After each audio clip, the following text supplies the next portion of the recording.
આજે તમે જુઓ એ લોકોએ પછી શું કર્યું, વિમાનની એ લોકોએ ટિકિટ ખરીદેલી, 40 ટિકિટો ખરીદીને એ લોકો વિમાનમાં બેસવા ગયા, બોર્ડિંગ પાસ લઈ લીધો. બોર્ડિંગ પાસ લઈ લીધા પછી એ લોકોએ ત્યાં વિમાનની આગળ બેસીને ધરણાનું નાટક કર્યું. આજે તમે સૌ જાણો છો કે એરપોર્ટ એ પ્રતિબંધિત વિસ્તાર છે. પ્રતિબંધિત વિસ્તારમાં કોઈ પણ પત્રકાર પણ જઈ શકતો નથી. ત્યાં ફોટોગ્રાફી વિડીયોગ્રાફીનો પણ મનાય છે ને એ ગુનો બને છે. પણ ગઈકાલના પેપરમાં તમે બધાએ ફોટા જોયા, વિમાન સાથે એ લોકો બેઠેલા.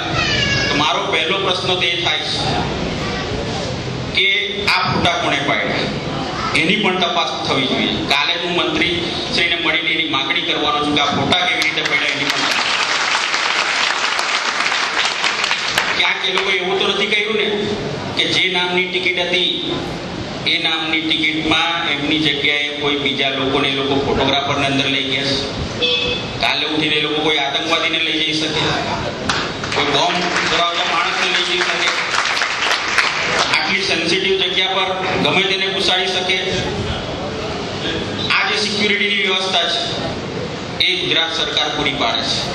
ગુજરાત સરકારની પોલીસે ભાજપના નેતા હોવાથી આંખા દેખી કરીને એવા ત્રાહિત વ્યક્તિને પણ અંદર ઘૂસવા દીધા છે. એટલે પોલીસ ખાતા પાસે પણ મારે જવાબ માંગવો છે.